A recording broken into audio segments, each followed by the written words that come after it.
Welcome back to the Gut Shot Podcast. I'm your host, Sam Shamsul. And with me, my good friend, Siti Kasim. Yay! Siti Kasim here. Siti Kasim in the house. We're going to put Siti on the blast today. Yep. Our topic is going to go around what we say, do we really need a third force? Or we'll go around that topic and see where we go. So, Siti, you're just back from Europe. I want to start off this way. A lot of our discussion and our conversation at Gutshot has been to bring up issues that are not talked about by A lot of people. Right, Siti? Yes. And you and I, we've been talking for years and years, we felt that, things need to change. Yes. Right? Absolutely. And you did mention to me in one of those days before you left for the Netherlands and UK recently that we need to find new faces, have a force that is not what we are used to today. Can you please elaborate for our audience? Okay. As you have said, I was in the Netherlands for 3 months.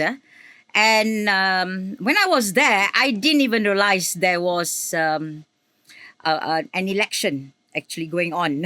Because unlike in Malaysia, you cannot miss it. You will see lots of flags around. People, the candidates will be, giving drama and all that things. And so you can't help but noticing. But over there, I didn't even realize there was an election.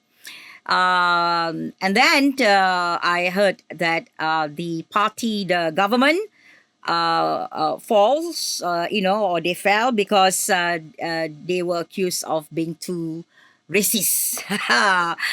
Believe it or not, yeah? Right. Just because, they apparently say about Muslims being, things like that, and the Dutch people don't like it, okay? So they want somebody who will respect others for their rights as a human being. Okay, that's the so-called cafe to you lah. So they don't like their government or their leaderships talking about, putting down other race, other faith. And that's where we are right now. And so when I talk about the third force, the third force doesn't mean sort of new political parties or just political parties or whatever. When I said third force, it could include the independents, the small parties. But the main thing here is that we must give a chance to new faces and new blood. Okay? The problem with our country is that I notice Malaysians tend to vote the same people who are being recycled in sort of other party. They jump ship here and there, and yet they still vote these same very people who have already baggages behind them. They're just not willing to give a chance to all these, like, for example, like PSM. How many years PSM have been standing? In fact, they even lost the seat, one seat that they have. This is the problem with our mentality. They are not willing. People are not willing to give a chance to new faces, new blood. Like Muda, and then they will say, there will be some people who say, oh, Muda, sign is under Mahathir's thumb or something like that. Guys, you can accuse a person or you can say anything about a person, but what do you know? How do you know without giving them a chance to run the country? Okay, yeah. Yeah, I mean, the other thing, maybe I jump in slightly, is that I've been talking with Syed on previous episode, our mutual friend Syed Akbar, right? That coalition governments are here to stay already, because people are unwilling to at least we are seeing a bit of change, maybe, Siti, that people are willing to say, no, enough of this. I mean, we saw what happened to DAP in Sabah election, right? Now we're hearing voices of them trying to say the right things in government. Yes. I don't know. You may want to say something about that. Yeah, that's the thing. They had 3 years to make the change as they promised in their manifestos and everything. Now we only hear their voices now speaking up about issues which really concern us. And also, the Prime Minister start to say, suddenly the two-term Prime Ministership came up after their being abolished or wiped out in Sabah. Is it because they just woke up or just because they want votes, So for me, people like these, it's too late. Too late for them. We gave them a chance and they actually throw away that chance to do the right thing. For the first 3 years at least, they didn't do anything or even say anything. And that makes me so angry about it, yeah. And now when they start speaking up and also all these so-called changes, giving 6 months, to change, what bullshit lah, okay? So they just want our votes and that's it. So I think it's about time for Malaysians to show who are the boss. Yeah. We are the boss, okay? We are the boss at the end of the day. Because every 5 years, we have the power to change these people, and so we have tried, PN, PH, all of them have been in government. Even BN, okay? Forget about BN. BN is sudah basi lah, basically. Forget about BN. We know what they stand for and what they don't stand for, basically. So I would say give a chance to new faces, new blood, small party, independence. Because at the end of the day, as you all can see yourself, coalition do exist. PH do not have enough numbers. They have to gang up with, unfortunately, BN. Yeah, I know they have no choice, but they could actually. So imagine if our people have elected independents, a few independents, small parties, they'll have to get these people in and swallow the real changes that are being put as platforms by these people, isn't it? Exactly, yes. So imagine if some independents have won and the small parties have won. Instead of choosing BN, PH could have a choice of independents or things like that. So there'll be more voices in parliament. But no, people are still stuck in their mindset about party. There is a lot of problem when you actually sort of choose parties. Yeah. Well, I think Siti, maybe if there's one thing I keep hearing from people is why they vote for party is because they think that the party is the only one that can form government.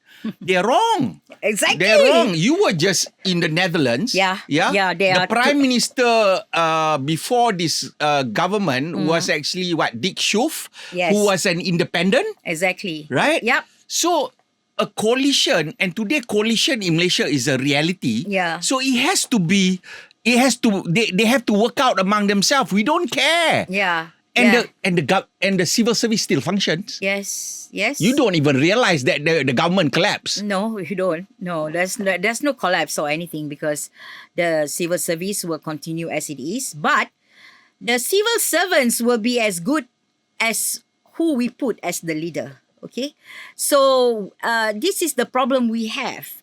We don't have good leadership, so far. We probably started off very well before, but unfortunately, we have gone down the wrong route, where this use of religion, and with religion it comes race, because they want to keep hold of on their power.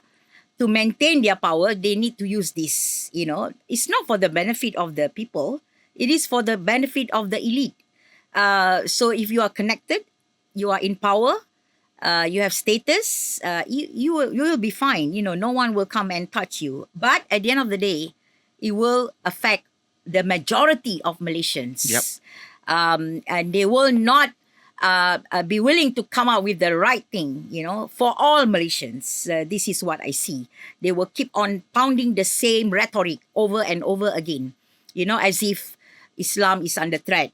Islam is never under threat. No one is taking away Islam from anyone, but the problem is, this is the politicians.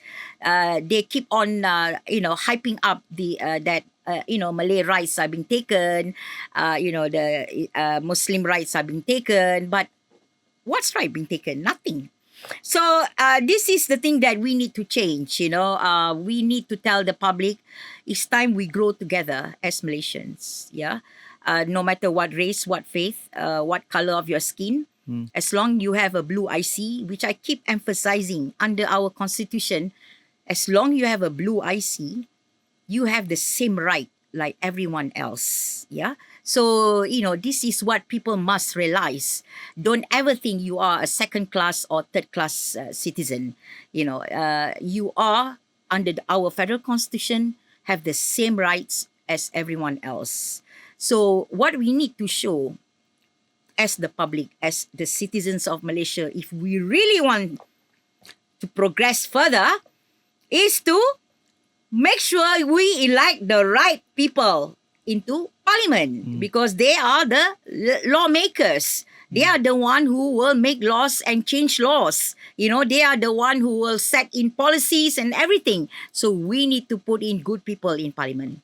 Well, I would add to this that actually when you look at party politics, especially one that has been entrenched in themselves, don't even whether they are in power or not, right? But party politics is such that when you come in you have to come in at a very young age, and then you have to service your political masters within that political party. So at the end of the day, there is a tradition within political parties. Basically, you serve the political masters first, you serve the party first, and then, if at all, maybe we'll think about you, Rakyat lah. So you are the last that they think about. Yes, the Rakyat will be the last in their mind. Yes. So yes, I've seen it.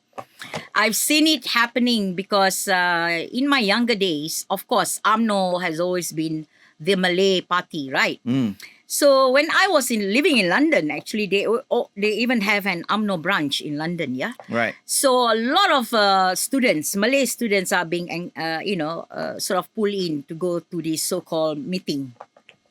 UMNO meeting.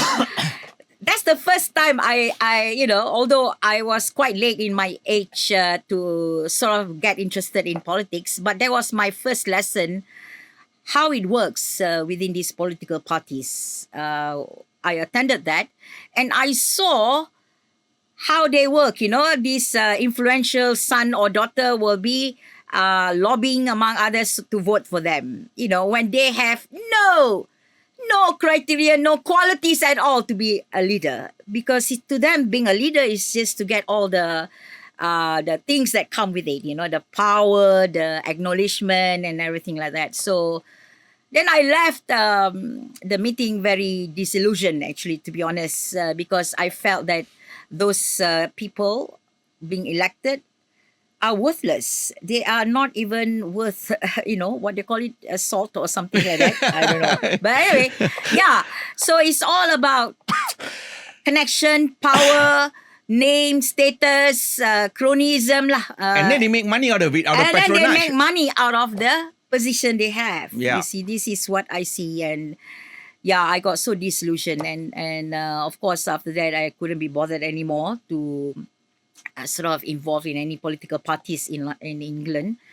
But I follow the movement of Malaysia, to be honest, I was a bit worried for Malaysia then, where it was going. That was back in the 80s, 90s, yeah? And I was thinking, gosh, if this is where Malaysia is going, it's going to be really going down the hill. And that's what happened. They do serve the party first before they want to serve us, because to them party comes first. And this is what I keep telling people, why DAP didn't say anything during the last 3 years before Sabah. Why PKR never say anything? Why others never say anything? Never mind BN. As I say, BN is, basi already. Nasi basi. Yeah, they won't say anything anyway. So it's because they want so-called to keep, the unity government together, they say, So what does it mean? It means to serve the coalition first, not to serve the public. DAP had many chances to actually push Anwar Ibrahim to make the real change, like a lot of things needs to be changed under our laws. The separation of powers between the judiciary, executive and the parliament. No, not done. The two-term prime ministership. Baru nak keluar, too late lah. Baru cakap. Yeah, cakap aja. Yeah, belum buat lagi. In fact, you ask me, I think every position need to have a maximum of 2 terms. That's all. Exactly, for sure. That is, you see, I do believe I try to set example. I was the chair of the Orang Asli Committee for 2 terms already. No, 4 years. Yeah. So I thought it's time. 4 years means enough. I need to pass on the baton to the young ones.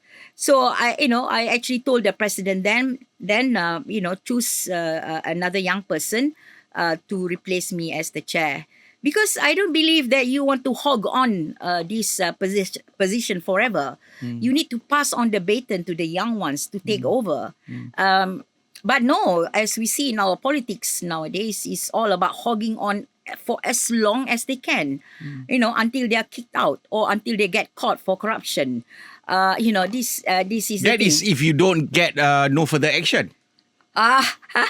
Well, that's another topic, isn't it? Yeah. This NFA by the AGC, is mind blowing. It's crazy when prima facie has been found against him, but yet. See, at the end of the day, ultimately it's the court who Well, decide. at the end of the day, even the court, you look at the case of Pastor Koh and the wife. The judgment was made for the Family. for family, and the government appealed. Oh, And now it's been held back. don't I get think- me going about government appeals. I mean, okay, it's they like- will appeal. It just shows the insincerity of working for the Rakyat. Yes. Why do you have to appeal? Yeah. It is get it resolved. Yes. Right? Let the family close the chapter. Correct. Close it. Indira once and for Gandhi. all. Yeah. Until now. The poor woman has not got back her children. Yeah. Not one child. Yeah. Yes. Yeah. I find it actually not just disgusting. I find it that it is immoral upon us as people who elect the government to have the government behave this way. Yeah, remember one kid went missing. International school, international school, because people who go to international school mostly are rich people, right? They're probably connected or whatever. Wow, very fast they go and find their child. Remember, long time ago. I made this comment when the Orang Asli went missing in the jungle. Yeah, I said how the government, the agencies move so fast to go and find this missing child, because that missing child is anak somebody, probably I don't know who, but anyway, from an international school. But the anak Orang Asli went missing for 42 bloody days. And the police came only maybe 1 week after the disappearance. It was, this is the thing, is Malaysia unfortunately need to be better in treating the public, yeah. And I think, I want to go back to the idea of having new faces, a third force of new faces, right? I think this quote from Kennedy, that we the people are the boss, right? and we will get the kind of political leadership, be it good or bad, that we demand and we deserve. Yes. So if we really take this, See, into this is- our heart, Yeah. right? This is the problem with Malaysians. They don't understand. We are the bosses. Yeah. We I are don't the even want to bosses. call these people YBs, Yeah. You know why? Yeah. Because the YB are us. Exactly. This parliamentarian we elect should come to us and call us sir, ma'am. What that is what happened I mean, say what you want in the Europe in Western nations, in America or Western Europe. If you talk to them, they will address you, the electorate, as sir, ma'am, Yeah. and the electorate, we call them by their first name. Yep. You never hear them calling your excellency or whatever. Yeah, yang berhormat. No such thing. Okay, I want to tell you this story. I met one Dato in London before a long time ago he got really upset because I didn't call him a Dato. You know my view about these titles bullshit basically. In fact, when people start calling me Dato, I say, oh my God, please don't embarrass me. I said, having been called a Dato is an embarrassment itself, because there is no pride to actually hold that title nowadays. Yeah. Siapa Sultan mana actually said you can throw a stone and then the stone melanting can kena another datuk. That's what he said. Right? This one the Sultan said. I think is it Sultan Johor? I The don't current know. king. The current king. Okay. Anyway, he said that. So yeah, there is no pride nowadays to actually hold a title in Malaysia because it associates with what? Corruption, inefficiency. Okay. Patronage. Patronage. I mean, it is an embarrassment now, I mean, sorry to the Tan Sris who deserve it or the Dato who deserve it, but, you guys should speak up. These people with titles should speak up against all others who have bring bad name to those people with titles. So this is why I think... forget about titles. I forgot now what we were talking about. Yeah. No, the we were power is talking ours. about the power is ours. Yes. This is why we have election every 5 years. I mean, we have the power to get rid of anyone that actually fail us. And this is why, because for me, we have seen the PN, the PH, or those people that have been holding on to powers for so long, they have failed to actually move our country into a first world like Singapore. Why Singapore, that have no resources, that have no nothing and only a tiny dot below Malaysia, can become so successful, so can become so rich, and why is it we, with all the resources, we have oil, we have rubber, we have so many other things, palm oil, we have land. we have so many bloody things, okay, but why are we failing? Why? People should ask ourselves, it's because we did not put the right leadership. We do not actually have the right people running the country. So time to change. Change to new faces. They fail, we Change kick them again. out. Yeah, change again. Until these people realize, wow, okay, Malaysian voters have become smarter, man. If I don't do the job, if I don't get Malaysia becoming rich, I will be kicked out. Right. So, and that also will allow actually people who have experience to come into the political arena and serve the rakyat. Because, I mean, if you see that your sacrifice, because it is a sacrifice to go into politics. yeah.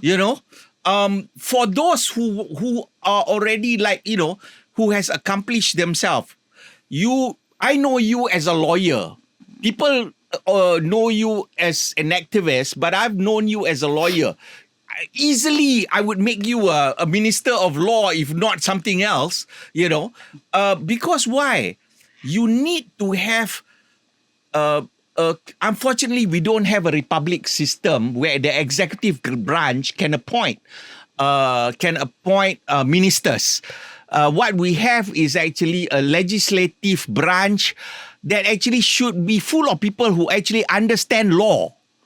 And it doesn't need to be lawyers, but they should be able to understand law because they are formulating laws, right? But that's not what we have.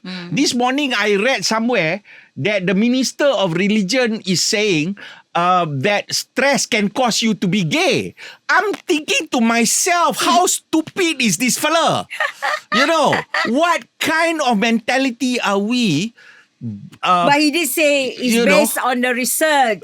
Research my ass. You know, so I think the partly the use of race, the use of religion, and even the use of states to split the Malaysian citizenry in order for us to be tribal is very much the modus operandi of our politician. I think the Rakyat need to put a stop to this and tell them to go and fly kite. Yes. We really need to put in people who are capable, new faces who really are able to execute, are able to lead the nation, because we got so much compared to Singapore. Yeah. I'm so embarrassed. And we are more capable. In fact, what is happening is Singapore is taking our own people, you know. Yeah. I mean, look at Netherlands. Okay. I mean, what do they have? Yeah. Nothing. Nothing. It was It's a flat land. Nothing. You know, I mean, how did they become wealthy and they can, how? Yeah. What is it? Yeah. It's industrialization. It's the right kind of education. Yeah. You know. But I think we got to go back to our people, like you say, about bringing in another force, which is not political parties that has been in existence for donkey years now. Yeah. Right? Look at the right kind of people, elect the right caliber of people, the right capability of people, so that they can serve the Rakyat. The other thing, Siti, I want to ask you and see your point of view of this is, you know, I think we've been talking about this a long time. You know, 80% of our population are followers. Really, that is the 80-20 rule. Okay? If everybody are leaders, nobody is going to be followers. But, you know, in a general, in general research, we all know sociology that, you know, mostly not more than 20% are people who actually manage, maybe even 10% are leaders, right? So, basically, if you ask me this, Siti, I've always believed this, that actually the change in Malaysia is not going to come from the majority population, okay? Because why? And I think Malaysians need to really understand this, all right? The change is going to come from non-Malays. And a minority of Malays who are above this capacity of religious and racial thinking. Yep. You know? Yep. So this is the minority that is going to make change for the country. Yes. Right?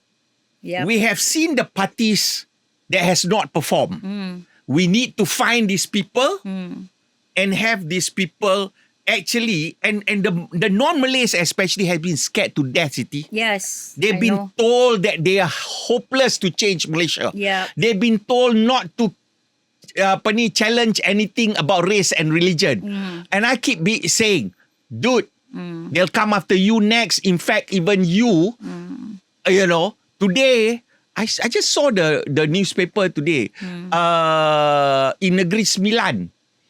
Yesterday, I think, that they come out that you cannot have, if you don't have a certification of halal. Yeah, I wanted to talk about that actually. Yeah, so these are all to me is misuse of power. Yes, of course. And I want to say, please, to these people who runs businesses, if you don't have a halal certificate and the directive say you're not allowed to have a halal buffet or a buffet basically, a Ramadan buffet, I don't think they have that power to do so. Okay? So I hope if they do have a Ramadan buffet, even if they don't have an halal certificate, they can challenge that in court because, these authorities, they seem to think that they can instruct anything or say anything, and then that put the fear onto it. And of course, majority of those people who do not have a halal certificate that actually are non-Malays, so they're trying to stop the businesses from the non-Malays lah, basically, because they are not Muslims, so they cannot make money during this season because people go out and eat, right? So this is their tactic. And I abhor this, I hate this, I don't like this, and I think it's against the law for them to stop any business to run however they want as long it is within the law. They cannot come out and say, oh, you have no halal certificate, you cannot run a Ramadan buffet. What is the relationship between a Ramadan buffet and a halal certificate? Justify that to me. My mother punya kitchen doesn't have a halal certificate. They want to control, the public. Yeah. Businesses or non-business like us, the Malays, we are being told this way, that way, that way. But non-Malays, you're being told to shut up. We have to stop believing that we have to shut up. Yeah, no. We must keep up with our, voices against people who are in power, who try to stop us and oppress us. We have laws in this country and we can actually rely on our law. So, the power is in us, people. It's not with the government, with the police, with the agency. The power is in our hand, okay? So, do not be in fear because to me, this instruction about the halal certificate, I know a friend of mine, the sister runs F&B. Mm-hmm. You know how much money she spent just to get this stupid halal certificate? How much?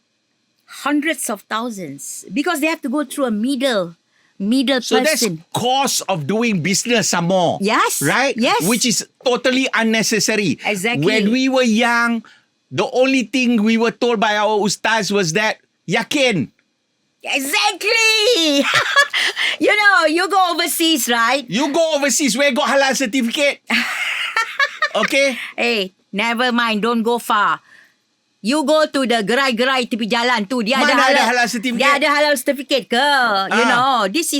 This halal certificate is totally, in my opinion, it's just for some people or maybe government, I don't know, making money out of us. I think going back to the topic of what we are saying, it shows. No, I want to know lah. Di Saudi Arabia ada halal certificate ke?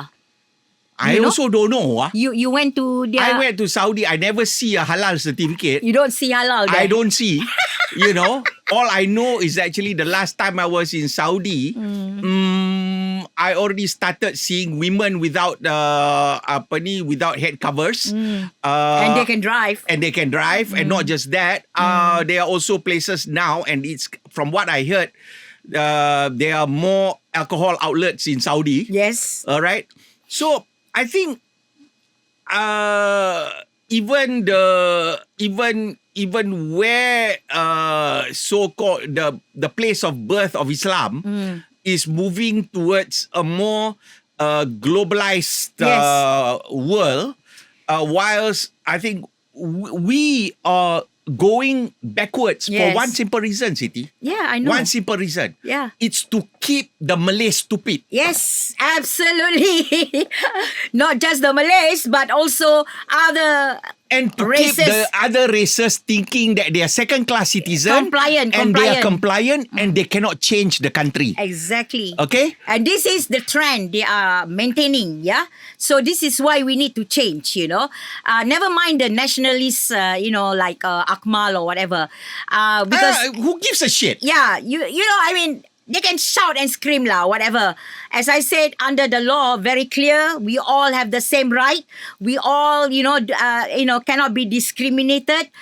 So, it's the problem is the leadership in this country is not doing what they should be doing to make everybody happy, not just the Malays, but also the non-Malays, the non-Muslims, the Muslims and all that. So, yeah, I think our problem is quite simple to solve, to be honest. If you put the right people in government, and they will do just the right thing, and people will see the fruits of it in maybe 5 years, maybe earlier, depending on how fast the country can change. For all these nonsense people, that shout about Islam, about Malays' rights being taken, it's just shouting. No Malay rights being taken. No, sort of religion being put down or anything. So forget about what they're saying. I think it is important for us now to look ahead. Just for number one, change leaderships to the right people who will do the right thing. Okay, not just because let the coalition form at the end of the day. Elect the people who are going to say, I'm going to fight for you for this, right. And we demand them to. And then when they are elected, all these people have to form a government. Yes. And they have to kowtow to all these people that will listen, that actually are listening to you. Yeah. Because you are the boss. Yeah. Here we are like stupid fools. We are like begging for them to give us these crumbs. The UEC, why Dong Zong has to justify and try to as I said in one of my video, I said this right to education, right to choose the method of our child's education is really up to us. The country shouldn't be controlling which way, which one can be approved and which one cannot be approved. All form of education must be recognized. Siti, let me ask you a question. Do you need a law to approve the UC? No. So it's with a stroke of the pen, the government can confirm the UEC is recognized for our local universities. What's so difficult then, Mr. Government? Yes. No, because... What's so difficult? It is not even an issue. Okay? Look, you and I go to university not with SPM certificate. No. I had to take the SAT and TOEFL to get into American university. All right? The SPM is just seen as an indicator. Okay, you go and take and see whether you can pass through and compete with the American students or not to enter university. You have to take UK punya examination. No, your time is MCE. No. My time is SPM. But you see, everything in my life, I have to take a very longer route than others. Okay. So actually that's another personal story. So here's the story then. But I did manage to do a law degree despite not having STP, despite not having A-level. I don't have that. But I was given the opportunity by the British government. Thank you, British government, because they paid for my access cost to law, okay? And I was treated, even though I hold a Malaysian passport, but I do have a permanent residency status, and I actually treated as same as the UK citizens. Yeah. So the question become, why are we treating our citizen with UEC certificate? Yes. Okay, that is recognized elsewhere. Yes. but not in Malaysia. Exactly. So why? Okay, we know why. Because they think this is the way they control the Chinese population. Yes. And this is the way they control or the way they think the Malay population want to see. Actually, I'm just sick of it. I have actually said about this in one of my video why they don't want to recognize UEC.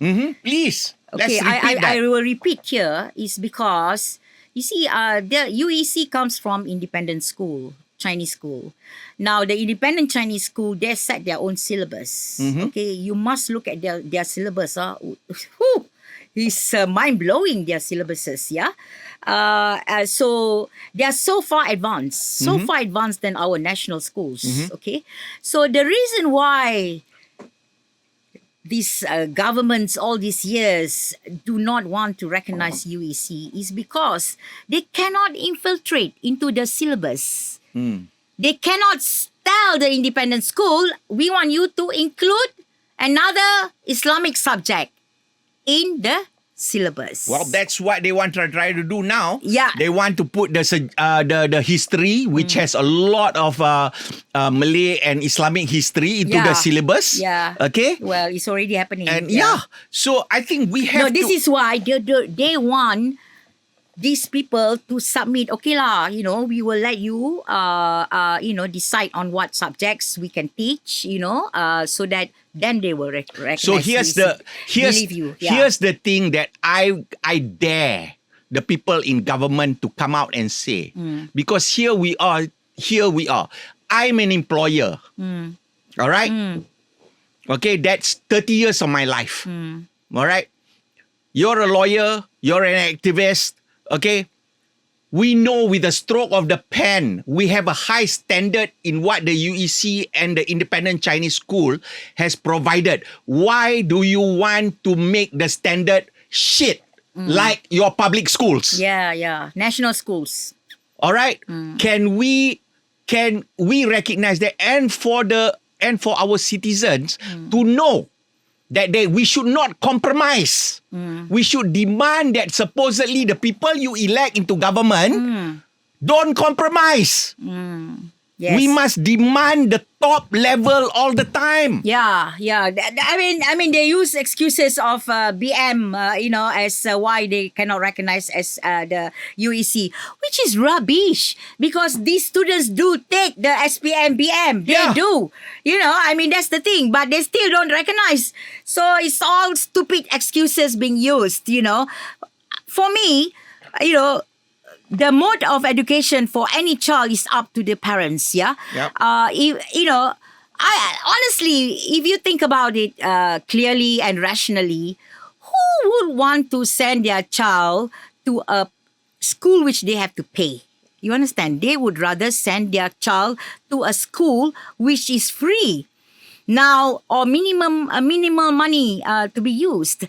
But because they know the schools that the government runs now are really Crap. Okay, produce rubbish, Maybe not all, but, those people who succeed are because their parents are the one who are very, very particular about their children's schooling, But, not every parent will be always on top of their schools, of their children's school, or education. Majority will be too busy with their lives, and all that, so they leave the school. And some of them are not as educated to help out their children right up to, secondary school. Yeah. Right? Yeah. So, So, at the end of the day, we must have, honestly, if we have a brilliant standard in our national schools, I think people will be, you don't queuing. have to stop. People want to put into our, But you see, there's one Chinese school. Where is it? In KL somewhere where majority are actually Malays. Chinese school, because the Malays are not stupid. I keep saying this. The government or the people in power probably still think they are, stupid Malays. Maybe they are, but not. No, I think one of the things about why we talk about the third force, like what you say, of bringing in new people and all that. What we need to have from Malay candidates. Actually, I want to hear a Malay candidate that does not talk about religion or race. Yes. I want to hear a Malay candidate that will tell the Malays, you guys are better and are capable at succeeding in spite of all these other politicians are saying that you need help. I'll show you how you do it. Okay? Yeah, we It's can. by working hard. It's by learning English. Okay? Yeah, Because you don't have to speak perfect English. You know, I know one guy, orang asli guy, his name is Ayap. Yep. Yup. Yeah, his name is Ayap, and he started to actually by, very garbled English. I don't even understand what he's trying to say, but I told him, good, Ayap, keep it up, because then only you will actually succeed. If you don't try, you will not be able to. But he did, in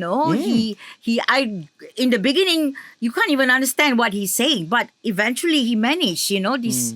So it's all about willpower, about wanting. To be honest, I wasn't taught in English. I was taught in Malay. Same here. Yeah, my English is so bad. It's still bad, but it's better than before. But I think I've improved it when I actually went to UK and I have to speak in English.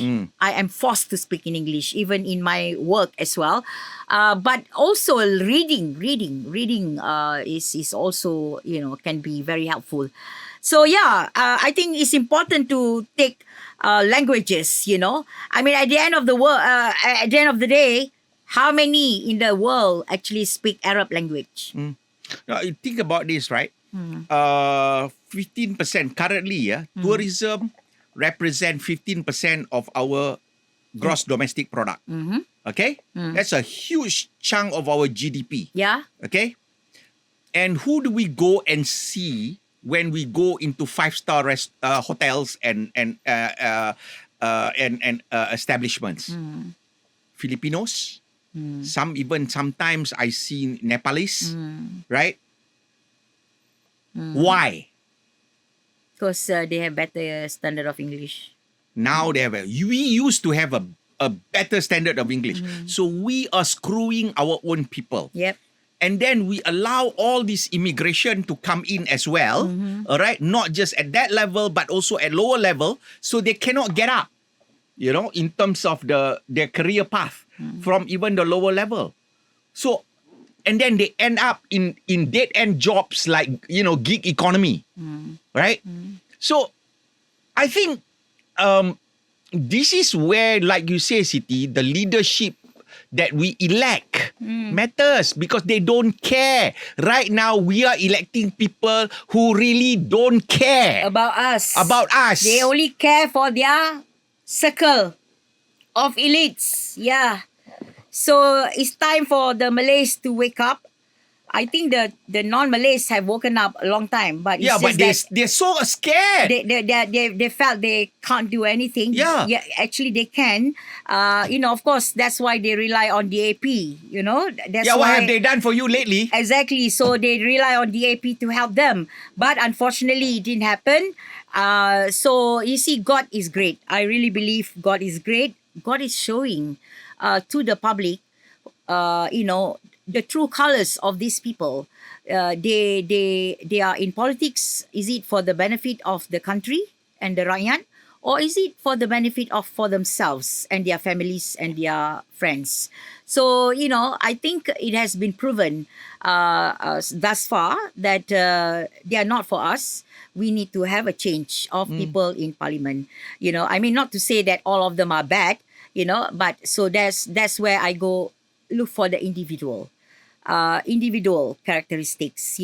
That person must have proven, that they have actually, through their actions or through their words, that they are for the people, not for themselves. And so this is, and do not use rhetorics that will kill the aspirations of the people. So I think this is important for us as the voters to change our mindset. That, if you see a good person that you feel can make a change, give him a chance or her chance, I mean, some people ask me these questions a lot of times on social media. Siti, what if there is no alternative, between like PN and PH candidates? No independence, no, because I have said, even if they put a lembu lah there, okay, I'll vote for the lembu lah. I say, because at least the lembu hasn't shown any kind of negative or positive things. I want to give that lembu a chance, But let's say you only have two, PN or PH. Now, look at that person. Don't look at the party. You look at the person and say, okay, which one is between these two will be the best for me to elect? Because if PN, representative had seen or been seen or have talked useful things before for us, vote PN. I want to hear. If PH, then vote PH. It's like that. It's as simple as that. Even then, they can't think, like that. Don't worry about formation of government. Yeah. That is the last of your worry. Yes. Okay? You worry about who you want to elect that is going to represent your values, that is going to represent a future for your children, that is going to work hard to bring about change in the country. Because we have so much more than Singapore and we have so much less as citizens. Yes. That is how screwed up our governance has been. And it's getting worse and worse. We're not getting better, people. We're not. Yeah. I also want to say, I've seen all these Please say. Videos. I'm very certain it's AI videos, being and a lot of this propaganda to show that Mr. Anwar Ibrahim is actually doing very well, for Madani and all that. Trying to boost his sort of performance lah. I've seen it going around quite a bit. You can see this is not spoken by real people. This is well organized, propagandas, and people. I hope people will be able to, see the difference whether it's real or not. If you look, if this video is talking about the achievement of Anwar Ibrahim or any leadership, please check. Please check whether it's real or not. I think I want to have more conversation like this. In fact, actually, I tell you, Siti. Hey, by the way, please, guys. Yes. A lot of our audience, almost 90% of our people who's watching us does not subscribe. Let's subscribe so that we get more conversation like this, and then you guys interact in the comment section and between yourself, bring more people who will talk. This kind of talk, you don't hear anywhere else lah. Come to Gutshot. It doesn't cost you a single cent to subscribe. Yeah, do subscribe to Gutshot. I really like the way things are being discussed in Gutshot. The same, I know Sam very well. Very, very well, actually. Oh, well, not that kind of well, okay? I know him, where he stands and what he stands for a long time. Do support Gutshot and hopefully, and do support my channel as well. Yes.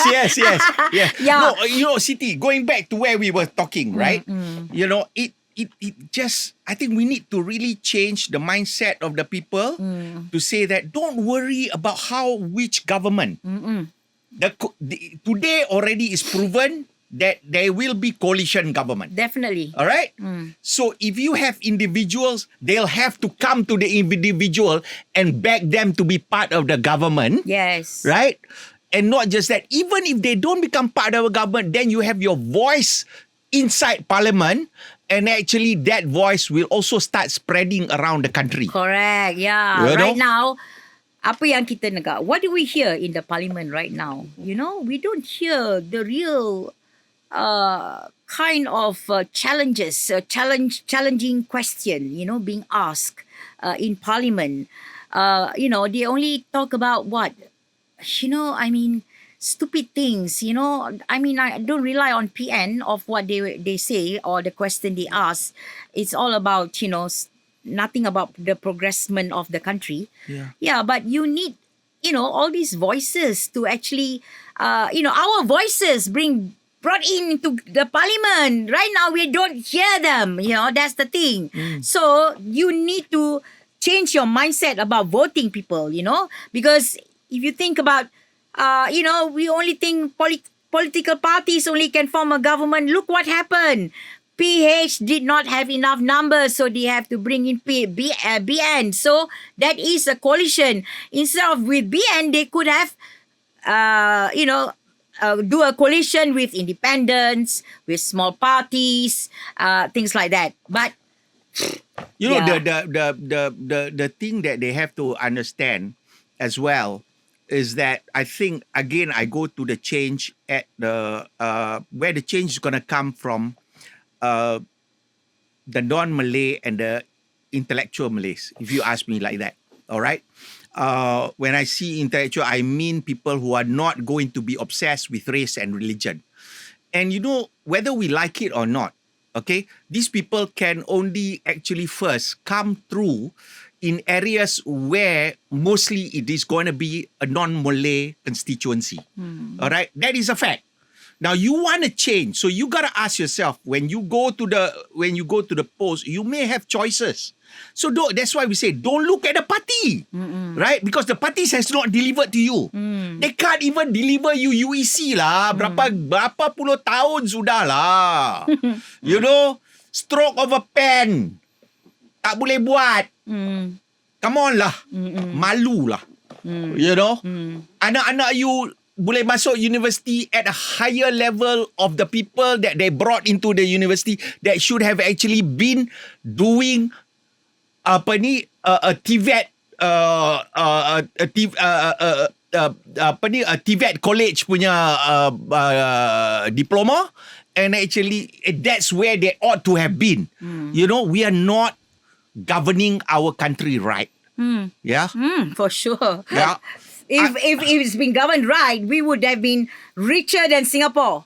For very sure. much, for sure. Yeah, if we don't look at race, only Malays, as being shouted by some idiots, that only Malays can be leaders, that, Muslims cannot be headed or being led by non-Muslim, which is a lie. Okay, we will succeed. At the moment, if we stop looking at this race and religion issue, in a sense, who can be our leaders, then we will succeed. Okay? I just want to say all this rhetoric about, Muslims are not allowed to be led by non-Muslims, which is rubbish.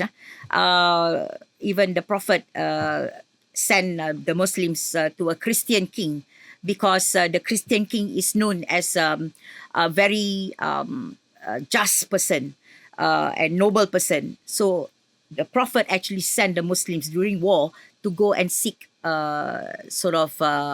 protection under the Christian king. You know what? So I've just thought about something actually now. If ever anybody who goes for elected office ever talk about race and religion, I'm not voting for him. Simple as that. But let's say I don't want. We have to talk about. We have to talk about Malaysian. Yeah, of course. Yes, I mean, I've always stand that I'm not going to, stand for this type of people. I've always, I've maintained this for a long, long time. People who have followed me for years will know that I hate this use of religion and race and about control. Religion should be left at home. Okay, very simple. Yes. Yeah. It shouldn't be regulated by government. Yeah. That's my personal view. In fact, our constitution actually says the Sultan is the head of Islam. Okay, but what is Jakim? What is Jakim doing? Jakim should be closed down. Because every state has already their own religious authorities. Why do we need Jakim? Jakim is a political tool. It was set up for a political reason. So, I think all the religious authorities in all the states will be happier if no Jakim. I don't know. I feel like that because Jakim is a federal and they have no function. They have no actually function in the sense of enforcement or anything. They only come up with this kind of thing lah. And then why do we need just a minister for Islam? We need a minister of religion for all. Or do not need a minister of religion at all. Why do we even need a minister for religion? Yeah. Come on, man. Well, this is it. Indonesia has one, but I don't want to follow Indonesia. No, Indonesia is a minister for all. So, but in a way, he is supposed to be the binding for all religions. But here in Malaysia, come on lah. Yeah. Let's put it this way lah. I would rather not have one as well. Look at Singapore. Yeah. Look at just our neighbor next door. All right. But they do have a minister of Lee religion. Kuan Yew. Lee Kuan Yew could have easily used instituted Mandarin as bahasa kebangsaan. He did not. Yeah. Right? Or bahasa, so not bahasa kebangsaan, as a lingua franca for government and also for instruction in schools. He put English. Why? Why? Okay. Because he has vision, ma. Well, so I mean, I think this is today's today's wrap up, in a sense, that what we are saying. I think when Siti, am I right when I say that when you look at the third force, so to speak, the force must come from the Rakyat. Yes. The force must come from leadership that actually we elect out of the Rakyat itself, that's going to work for the Rakyat. We must demand it. The third force is the Rakyat, actually. Yeah. The Rakyat will choose the people, the right people to be representing them. So this is what is this all about? The third force is the Rakyat. The Rakyat has to stand up to become the third force, through the representatives that will represent them in the right way in Parliament. Okay, so that is the message today. Yeah. With that, I think we'll wrap up the session today. I'm sure we'll see Siti again. We hope you all enjoy it. See you guys again. Thank you so much. Bye-bye.